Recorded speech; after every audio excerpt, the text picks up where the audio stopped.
buonasera a tutti, benvenuti su Benessere e Bellessere, la rubrica che vede la collaborazione fra 3 canali YouTube, Border Nights, MRTV Italia e Serena Pattaro, meravigliosamente serena. Quindi, come sempre, diamo il benvenuto a Marco Ludovico. Ciao Marco. Ciao Serena, ciao a tutti, ben ritrovati. E ovviamente presentiamo l'ospite di questa sera, un'amica di vecchia data. Presentiamo Giovanna Garbuio. Ciao Giovanna. Buongiorno Serena, ciao Marco, grazie. Grazie a te Giovanna di aver accettato questo nostro invito ad essere qua in questa rubrica. Allora Giovanna, l'argomento di oggi è un argomento che in realtà crea spesso confusione, c'è tanto in letteratura, però spesso e volentieri anche in maniera, appunto, come dicevo poco fa, confusionaria, e tante volte capita, insomma, che le persone dicano, cioè, non ho capito bene questa legge dello specchio con cui, diciamo, è il termine con cui vengono rappresentati gli specchi esseni.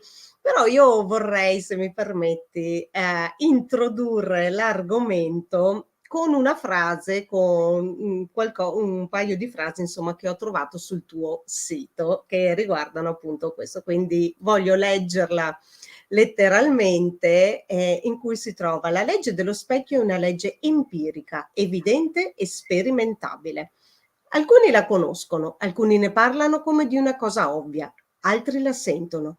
Alcuni, pur avendone la sensazione, non sono interessati ad approfondirla. Altri non la conoscono proprio e pensano che le cose succedano al contrario di come accadono, ma è una legge innegabile. Quello che è certo è che conoscerla e approfondirne il funzionamento ci aiuta ad appropriarci della nostra felicità, quella a cui ognuno di noi, nessuno escluso, ha diritto, in modo semplice, veloce e efficace. Allora Giovanna, è una frase tua questa Perentoria. Esatto.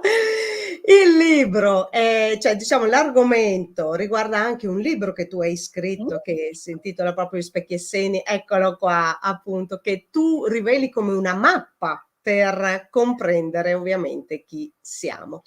Allora, io lascio ovviamente a te adesso la parola, ti chiedo magari per i nostri amici che ancora non ti conoscono, magari di dire qualche parolina su di te, chi sei, cosa fai, e poi partiamo con la prima domanda, cioè cosa sono gli specchi esseni e cos'è la legge dello specchio in generale.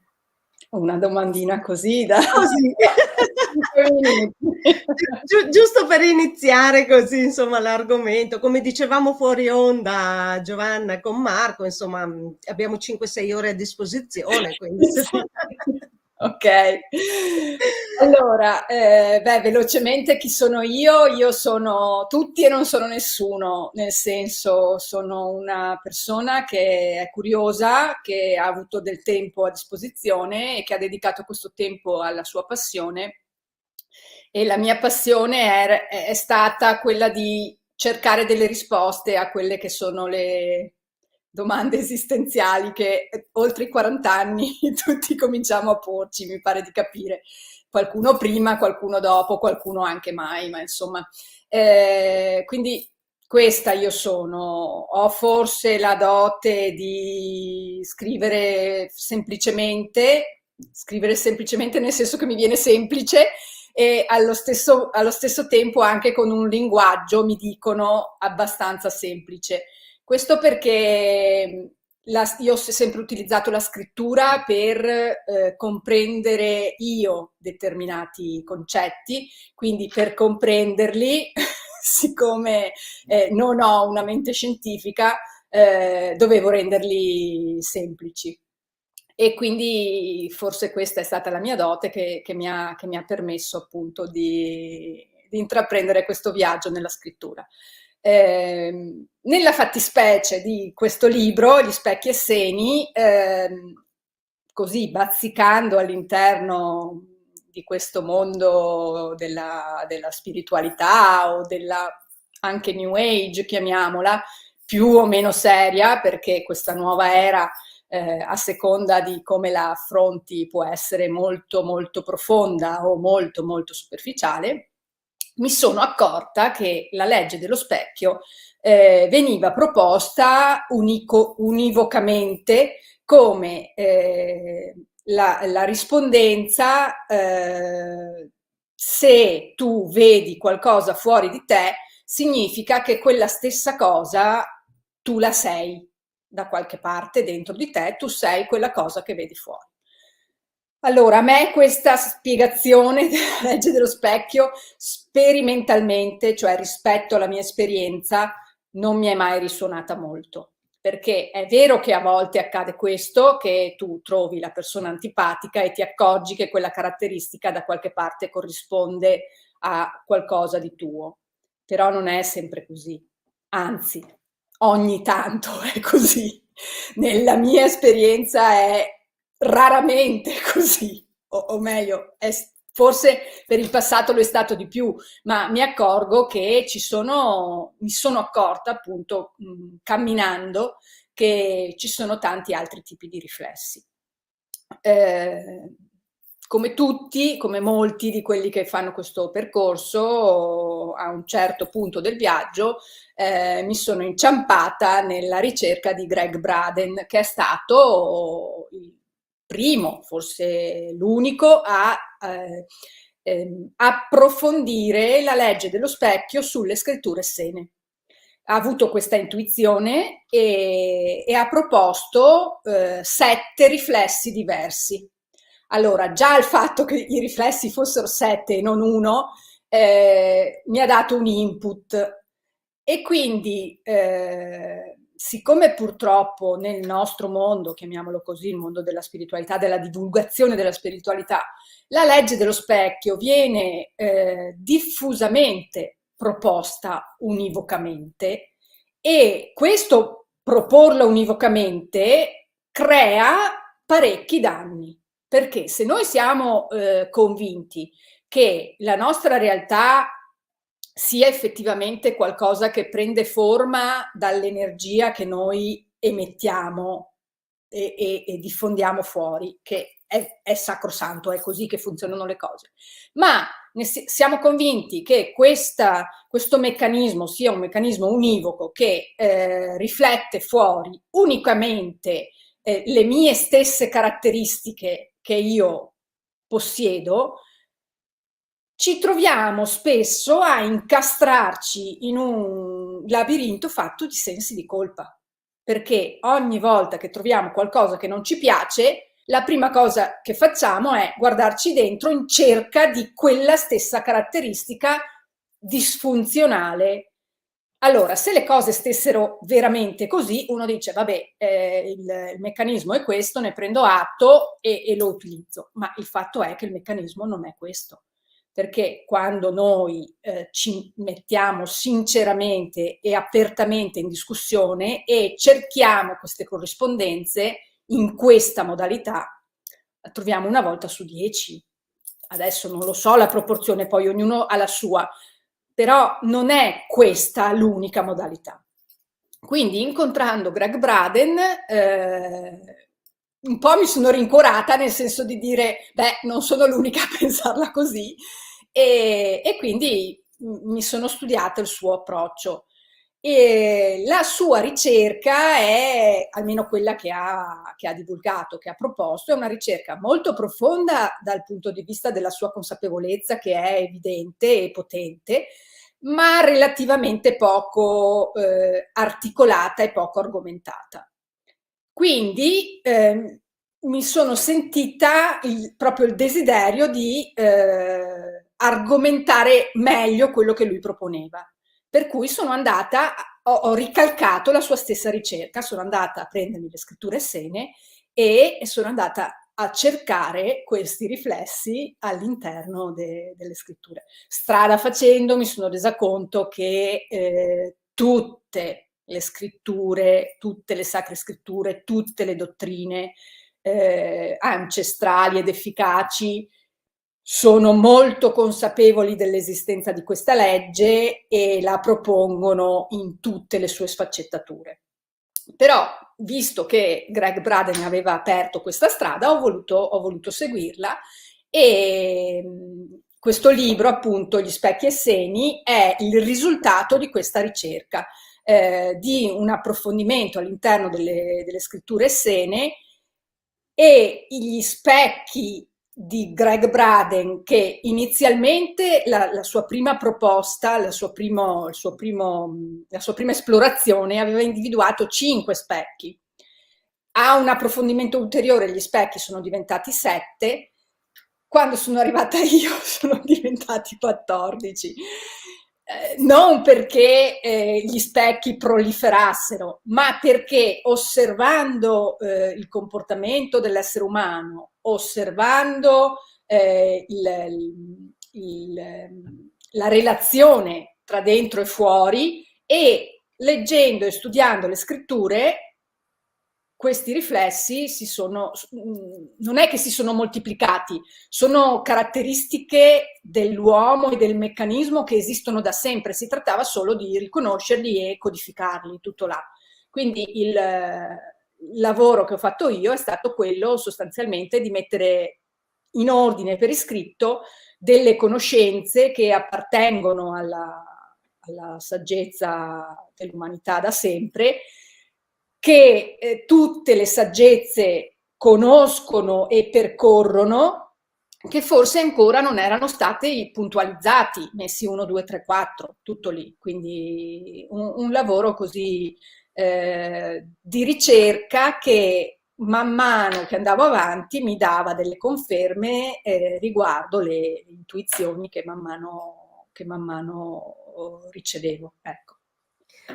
Dunque, Giovanna, noi abbiamo detto, no? Che è questo aspetto di cui tutti parlano, che tu hai detto che è molto semplificato, ma che non sempre in realtà poi è quello che percepiamo. Cioè, non è che se uno ha una caratteristica, quella caratteristica mi appartiene. Questo è solo uno dei 7 aspetti e che è il primo specchio esseno, così come lo definisce Greg Braden. Adesso prendiamo l'esempio suo perché probabilmente le persone conoscono molto.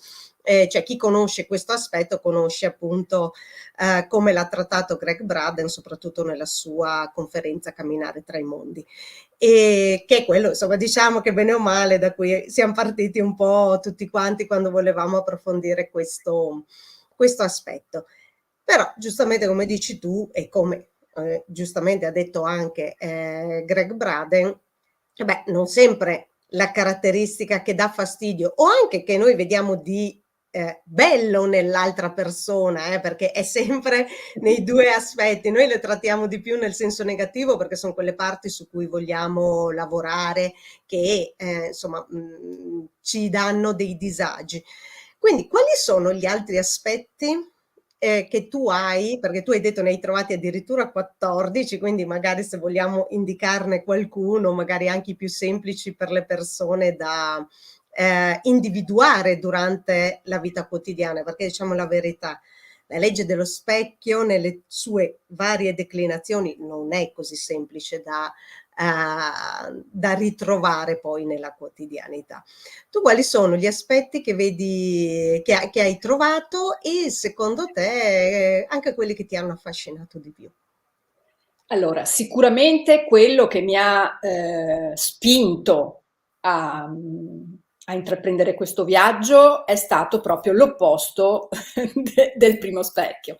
Allora, naturalmente per quanto riguarda la codifica di tutti gli specchi, io ho mantenuto la proposta di Braden e infatti i primi 7 specchi corrispondono ai suoi precisamente, soltanto ho cercato di approfondire la spiegazione di questi specchi, perché lui appunto ne ha scritto sporadicamente e ha affrontato specificamente l'argomento sulla conferenza che citavi, Camminando tra i mondi, che tra l'altro è in giro in internet, vi consiglio di trovarla e di guardarla perché è interessantissima. Lui è affascinante, è in gamba, ha una cultura che spazia in ogni ambito, quindi è piacevole. Vi consiglio davvero di di cercarla e di guardarvela. Quindi per quanto riguarda i primi 7, io ho mantenuto la sua proposta di codifica, semplicemente approfondendoli di più,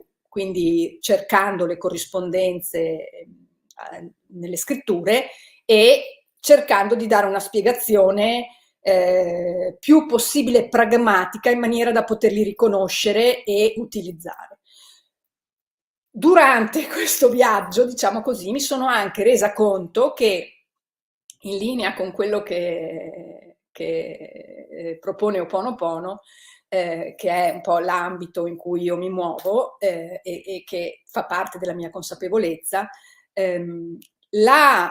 solo l'intenzione di riconoscere gli specchi e di integrarli è sufficiente a rendere efficace il nostro lavoro. Quindi, giustamente, come dici, la legge dello specchio è molto articolata. Non è per niente immediato riconoscere a quale riflesso stiamo facendo riferimento. Conoscerli è interessante e utile proprio per potersi muovere all'interno di questa modalità.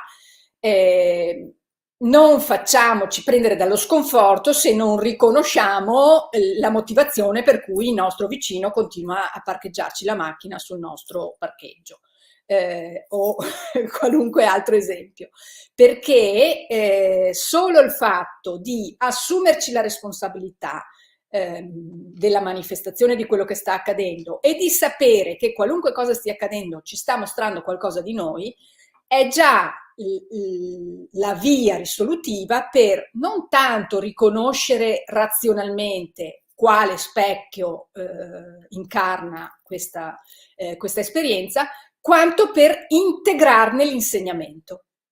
Perché una cosa che noi occidentali facciamo un po' fatica ad assimilare è che non è necessario capire tutto. Noi possiamo integrare e rendere efficace l'insegnamento anche senza capirne razionalsensorialmente la portata, perché abbiamo tante altre doti e tante altre capacità sensoriali, extrasensoriali, che ci permettono di fare i nostri insegnamenti. Noi da occidentali abbiamo... Perdonami se ti interrompo, infatti appunto Ho Oponopono, no, che tu hai citato e che ovviamente io pratico, insomma, come te quotidianamente e che ho conosciuto grazie a te in realtà, perché nel 2010. E Ho Oponopono dice proprio, cioè non importa se tu sai da dove arriva il tuo disagio, pulisci e basta. Esatto. Cioè, intanto pulisci, anche perché potrebbe derivare da qualcosa che addirittura non ti appartiene direttamente, ma che apparteneva magari ai tuoi avi, ecco, certo. Quindi ovviamente la cui energia ancora ti influenza, certo, assolutamente. E questo vale cioè questa è una verità energetica che vale in ogni ambito della nostra interazione energetica con il resto del mondo. Per cui, appunto, come dicevo, capire non è indispensabile. Indispensabile è assumersi la responsabilità di quello che stiamo vivendo e esternare l'intenzione di integrare l'insegnamento. Possiamo integrarlo anche senza capirlo. E gli specchi sono particolarmente allineati con questa verità. Perché nel momento in cui noi sappiamo che qualunque cosa accada nella nostra vita ci sta mostrando qualcosa di noi, non necessariamente capiremo cosa, ma integreremo l'informazione che ci sta arrivando e quindi la renderemo efficace per la manifestazione del nostro benessere nell'ambito a cui questa cosa fa riferimento. Ecco, tutto questo preambolo per dire che lo specchio che mi ha spinto proprio a fare questa ricerca è stato precisamente l'opposto del primo specchio. Cioè, il primo specchio ci dice che quello che noi vediamo negli altri corrisponde ad una nostra caratteristica che non vogliamo riconoscere. Esiste un ottavo specchio che è esattamente l'opposto di questo, e cioè che ci dice che quando noi vediamo una caratteristica in qualcuno che ci suscita un'emozione, quindi giustamente come dicevi tu, che ci infastidisce o che ci piace in maniera emozionale, cioè ci coinvolge emozionalmente, potrebbe essere il primo specchio, oppure potrebbe essere una nostra potenzialità che non stiamo tirando fuori. Allora, la vita non ci permette di avere dei talenti e di non utilizzarli, perché, come dice la mia amica Francesca Tuzzi, quando noi abbiamo una capacità e non la utilizziamo, quando noi abbiamo una dote di bellezza e non la estrinsechiamo, stiamo commettendo un furto sociale, perché qualunque nostra bellezza è una ricchezza dell'umanità e noi abbiamo il dovere di rendere l'umanità partecipe di quello che di bello, di quello che di potente noi abbiamo, perché questo è quello che siamo venuti a fare. Noi siamo venuti qui a riconoscere chi siamo attraverso la messa in pratica dei nostri talenti. Naturalmente, se viviamo in un universo olografico, tutto ciò che fa parte della mia realtà è qualcosa che mi riguarda e quindi ogni volta che io non intervengo per l'espansione dell'amore all'interno della mia realtà, sto commettendo appunto un furto sociale. Questo specchio, nello specifico, ci mostra quelle potenzialità che noi abbiamo e che lasciamo lì. Quindi, se noi abbiamo una qualsiasi dote che non coltiviamo, ma che fa parte del nostro bagaglio, la vita ci proporrà tutta una serie di situazioni e tutta una serie di persone, spesso fastidiose, in maniera che non possano essere ignorate, che ci costringeranno a tirare fuori quella bellezza a cui non diamo la sufficiente attenzione. Perché l'enunciazione corretta della legge globale dello specchio è quello che accade fuori e che mi emoziona, mi sta mostrando qualcosa di me a cui io non sto dando la sufficiente attenzione.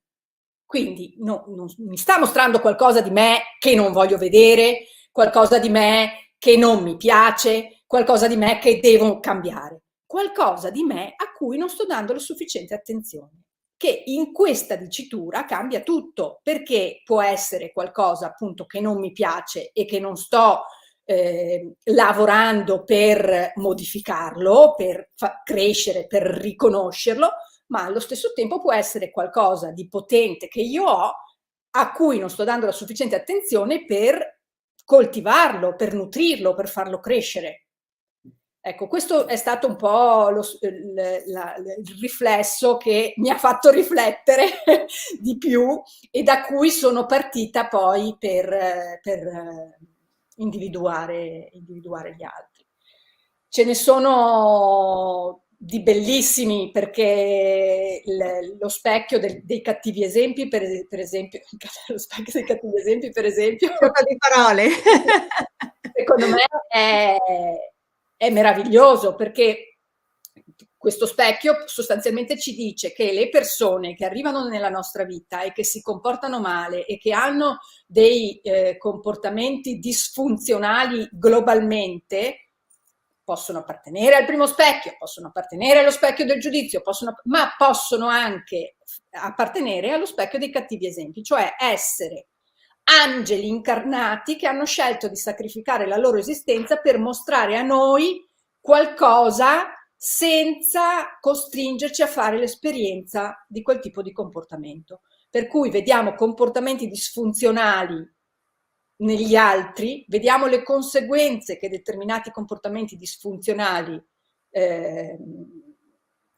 fanno venire a galla, e abbiamo la possibilità di cogliere l'insegnamento senza percorrere la strada della sofferenza che ci fa passare per incarnare lo stesso tipo di comportamento. Questo è uno specchio interessantissimo e che intanto riabilita un po' tutti i cattivi della nostra vita perché gli dà un ruolo, diciamo, e poi è effettivamente, riconoscendolo, una grande ricchezza.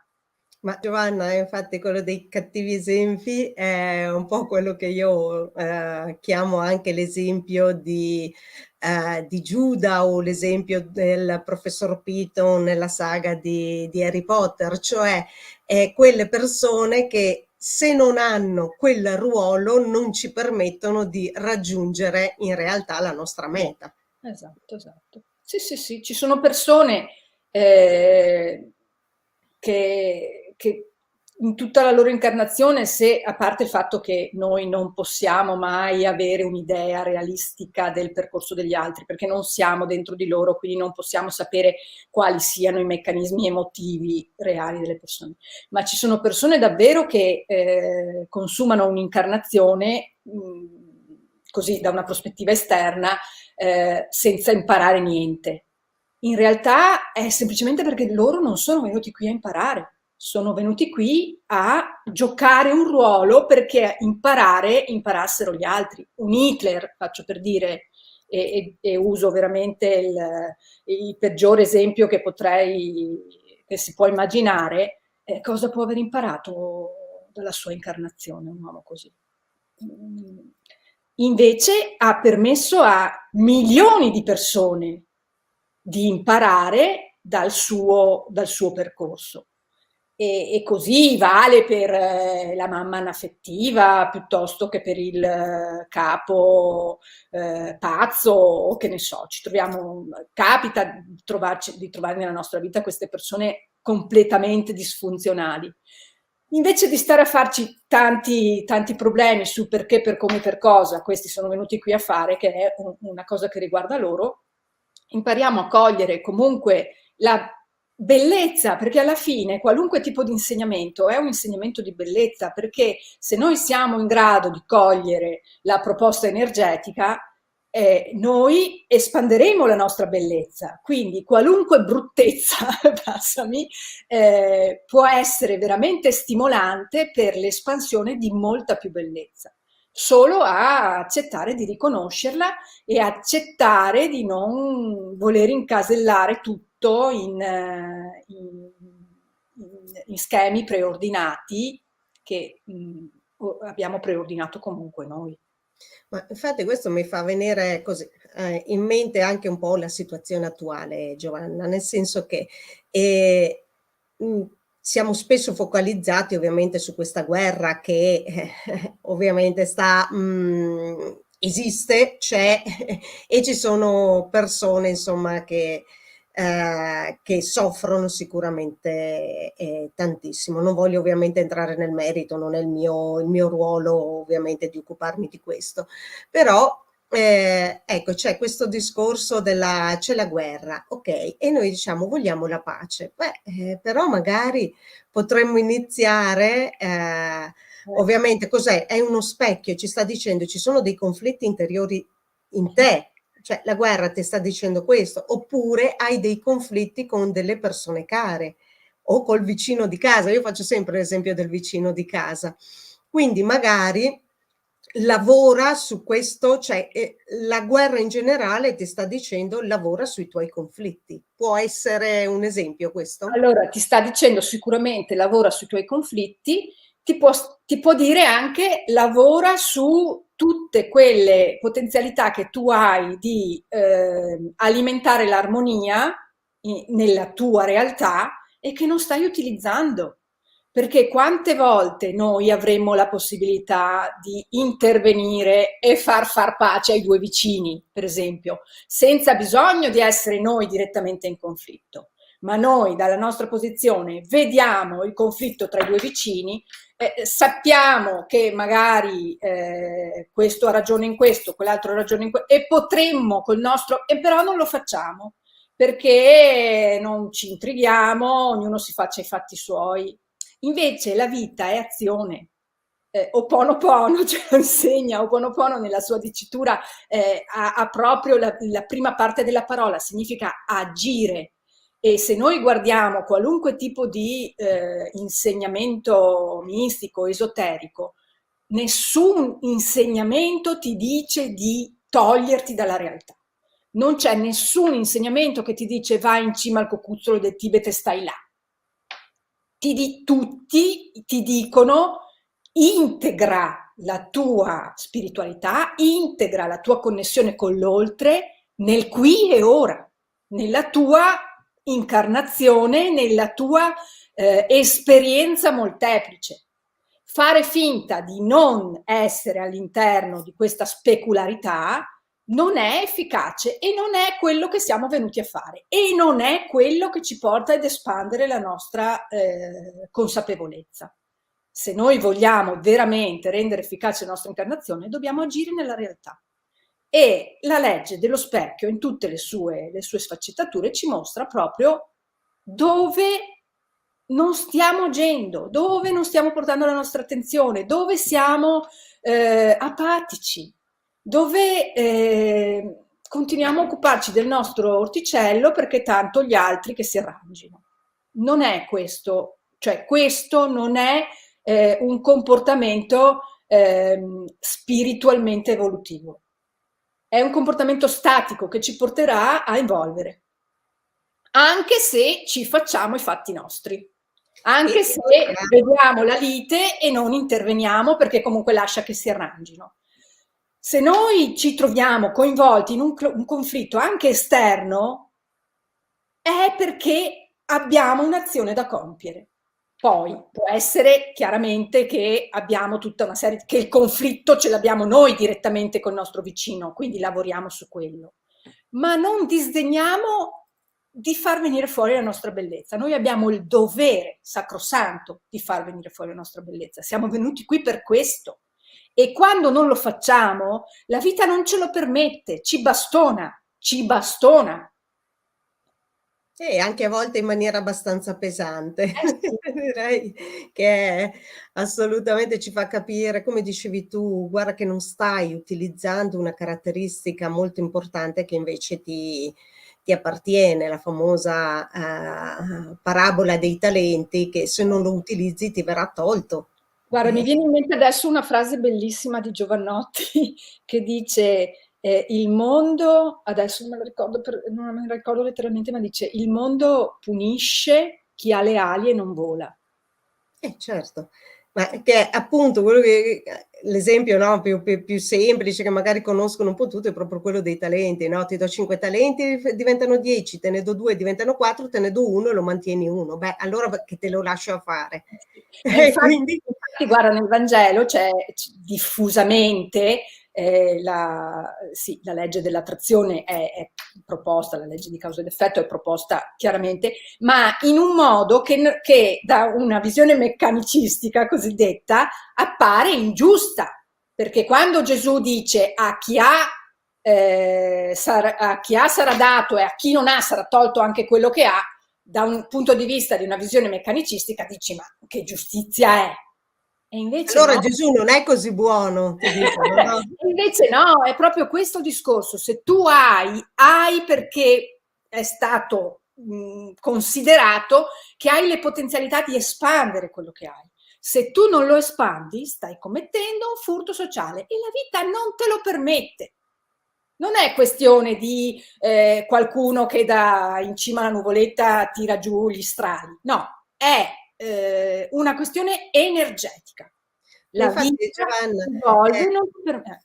ti sta dicendo, ci sono 2 riflessi, quello dell'abbondanza e quello della mancanza, e tu continui a focalizzarti sul riflesso della mancanza, quando hai anche quello dell'abbondanza. Focalizzati su quello.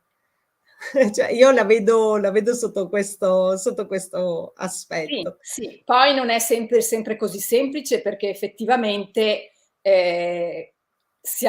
veniamo fuori da millenni di educazione focalizzata sulla mancanza, sul bisogno, sulla sofferenza, sul peccato, sull'errore, per cui effettivamente se tu pensa anche a una qualsiasi cena tra amici, se uno comincia a dire: guarda, io sto veramente bene, non mi può andare meglio, i miei figli sono una meraviglia, il lavoro ti odiano come minimo. Invece in tutte queste situazioni qua il giochino qual è? La gara a chi sta peggio, perché ci si racconta proprio tutte le situazioni negative, perché raccontare che stai bene non vende, è un po' come i giornali, le buone notizie non vendono. Ma che è un po' tutti ricercano la felicità, ma in realtà si creano sempre i Sì, perché presupposti per essere abbiamo infelici. esatto, abbiamo questo meccanismo educativo, sociale, sistemico che ci incastra dentro il bisogno. E invece ogni volta che sentiamo bisogno, che sentiamo mancanza, noi espandiamo quella mancanza. È un po' il ragionamento che si fa sulla pace. Se noi continuiamo a focalizzarci sul fatto che la pace non c'è, continueremo ad espandere una situazione in cui la pace non c'è, in cui sperimenteremo ulteriore bisogno di pace. L'unico modo che noi abbiamo per espandere la pace o per cominciare anche a nutrire la pace è essere in pace, essere profondamente in pace. Qualunque forma di mancanza alimenta la situazione di mancanza. Esatto. E che, come dicevi poco fa, ovviamente magari io posso essere anche in pace, ma se poi sono in guerra i miei due vicini e io non faccio niente, in realtà sto comunque alimentando quel genere di energia. Quindi anche il mettersi, perché se io sono riuscita ad essere in pace vuol dire che ho quel talento e poi una volta che tra virgolette mi sono salvata io, è giunto il momento di mettersi poi al servizio. Poi è ovvio che la scelta di terminare il conflitto sta nel libero arbitrio dei miei due vicini, ma io ho agito, ho fatto ovviamente, Io ho messo a disposizione il mio talento. Ecco. Esatto, ho avuto la possibilità di fargli osservare un altro punto di vista. Poi starà a loro coglierlo o no, ma io sarò a posto con la mia coscienza. Ma guarda, ti dicevo che tutte le culture sanno questo. C'è il mito di Narciso, che è un mito greco, quindi che non ha niente a che fare né con l'Oriente né con la cultura giudaico-cristiana. Il mito di Narciso ci racconta di questo bellissimo uomo che ama tanto andare a caccia e che passa le sue giornate andando a caccia, si diverte tantissimo andare a caccia e se ne frega di tutte queste persone che ogni volta che lui passa si innamorano di lui. E lui proprio non gli interessa, non è una cosa che lo riguarda. E cosa succede? Che a un certo momento l'ennesima persona che si innamora di lui fa una brutta fine perché la ninfa, mi pare che fosse, ecco, che si suicida e quindi tutti gli innamorati di Narciso vanno dagli dei e dicono agli dei che bisogna punire quest'uomo che ha lasciato morire e gli dei lo puniscono. E anche qui, da un punto di vista meccanicistico, dici: ma cavolo, questo si faceva gli affari suoi, ma lascia che si faccia gli affari suoi. Invece no, lo puniscono perché tu non hai il diritto di non occuparti della tua realtà. Tant'è vero che lo fanno innamorare di se stesso e alla fine anche Narciso fa una brutta fine, appunto. Ma l'insegnamento del mito greco è proprio in questo. Noi abbiamo il dovere di occuparci della nostra realtà, semplicemente perché l'abbiamo manifestata noi.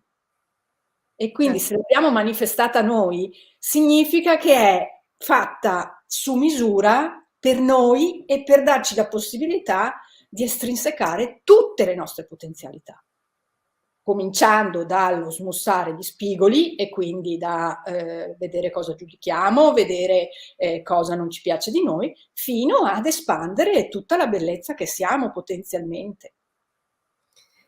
Grazie intanto Giovanna per tutto quello che ci hai detto. Senti Giovanna, io so che tu ti sei occupata anche di un altro aspetto della quotidianità e che riguarda ovviamente un po' tutti quanti, cioè i ruoli che noi in realtà vestiamo in ogni istante della nostra giornata. E tu l'hai chiamato appunto gioco di ruolo.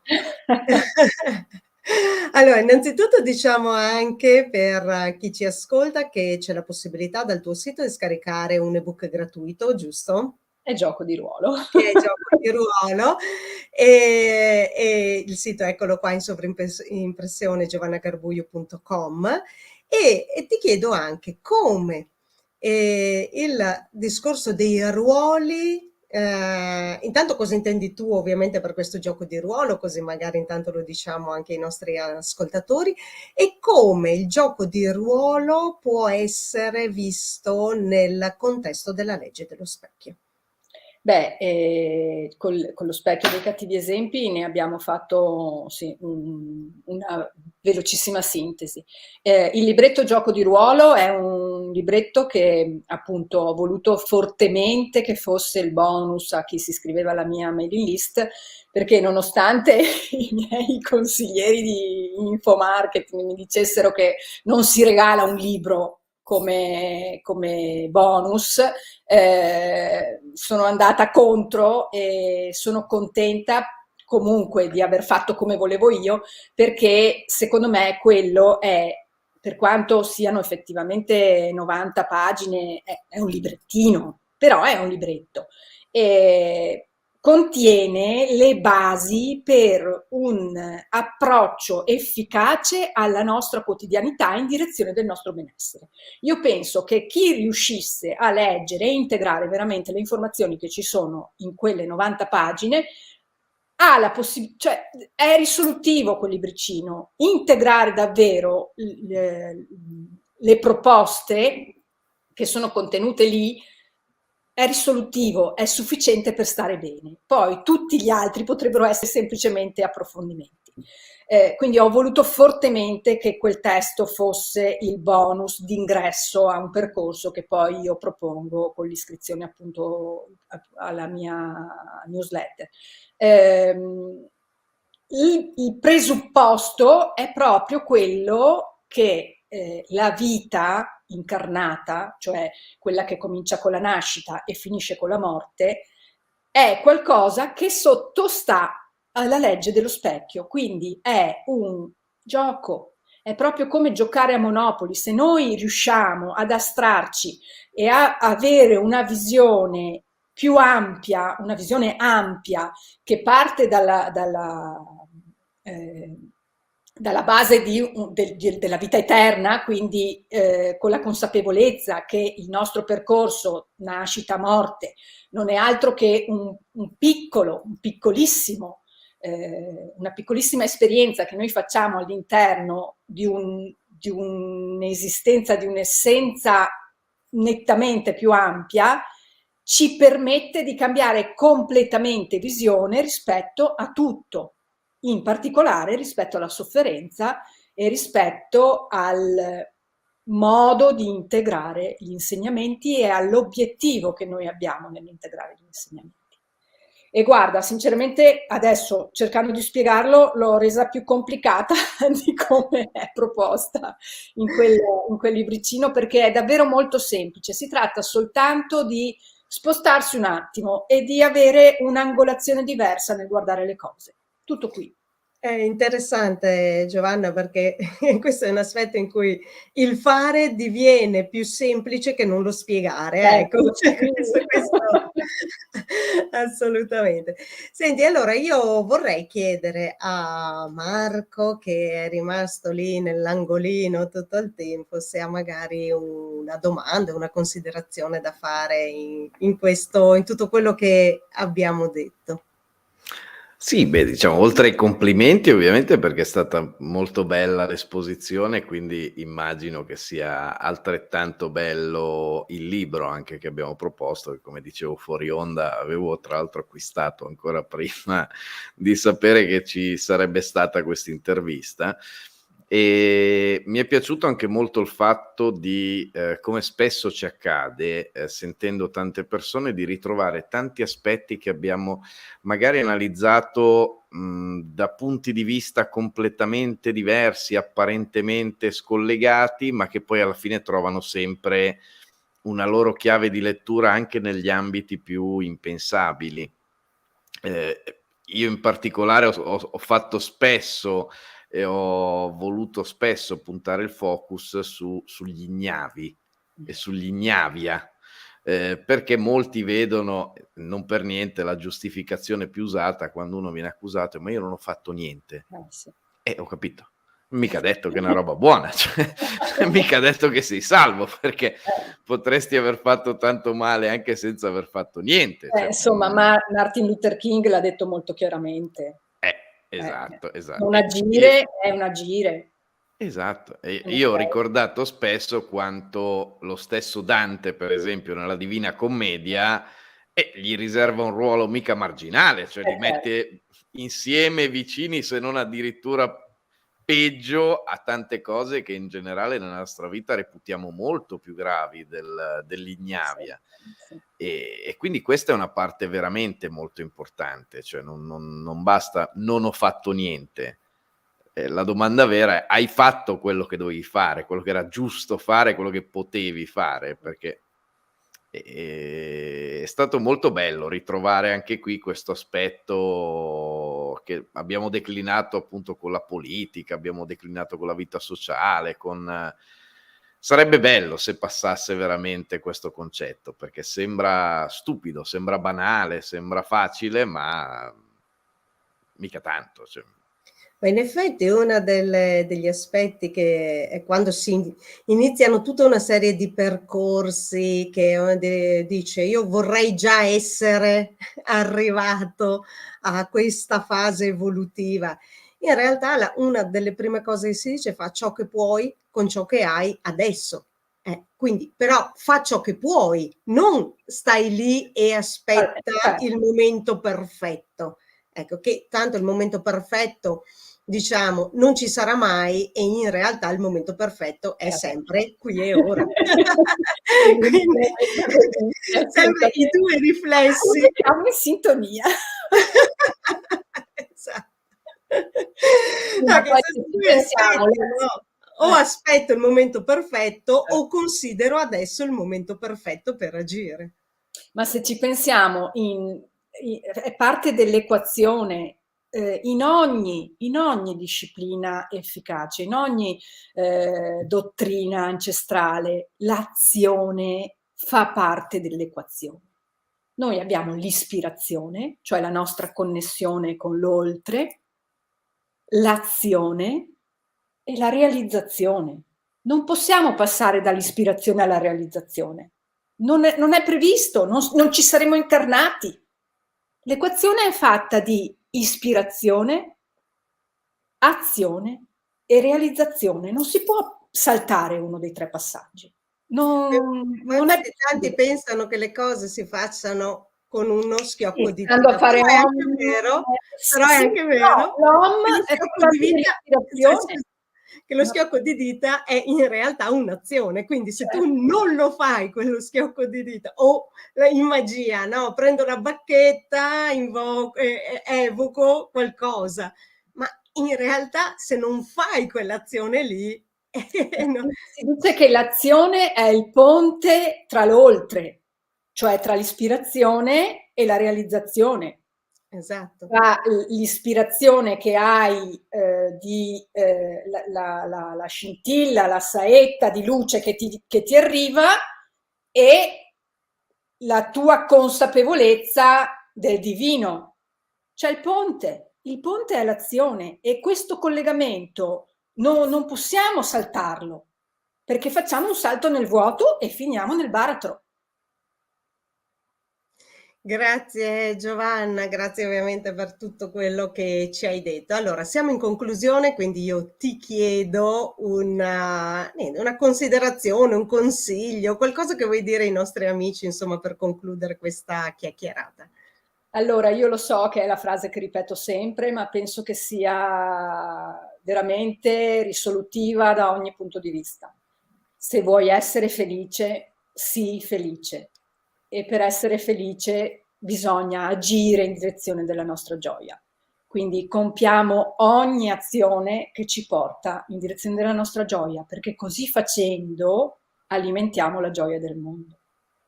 Grazie Giovanna. Marco, qualcosa in conclusione? Beh, un grande grazie e è sempre bello, come dicevo, ritrovarsi con persone col quale si percepisce proprio un'immensa sintonia. Ho proprio anche detto poco perché sennò diventerebbe ripetitivo, perché è proprio bello rivedere, e ringrazio per questo, rivedere poi tanti concetti che prendono sempre più forma, cioè si danno sempre più possibilità di approcciarsi a queste cose che sono basiche, tante volte sottovalutate, tante volte ritenute inarrivabili, in realtà sono, tra virgolette, sono lì, sono solo da prendere. Quindi spero che dando vari punti di presa, alla fine ognuno trovi il suo e ognuno riesca a fare suo questo messaggio, che è molto importante. Grazie. Allora io voglio ricordare ovviamente in conclusione il libro Gli specchi esseni di Giovanna Garbuglio, che è edito da Edizioni Il Punto d'Incontro e che si trova, Giovanna ricorda, cioè, lo troviamo dappertutto, librerie, qualsiasi sito. In tutte le librerie d'Italia, se non ce l'hanno proprio fisicamente, in 2 giorni possono procurarlo, oppure si trova su Amazon, sul Giardino dei Libri, su Macrolibrarsi, su Ibis, ovunque. Quindi non avete scusanti. Allora, grazie di cuore a Giovanna per essere stata qua con noi. Io ovviamente ringrazio anche tutti i nostri ascoltatori che ci hanno ascoltato adesso, che ci ascolteranno ovviamente in futuro. Grazie come sempre a Marco per essere a fianco a me. Grazie a voi. E noi, insomma, ringraziando tutti quanti, auguriamo una buona serata e alla prossima puntata di Benessere e Bellessere. Ciao a tutti e grazie.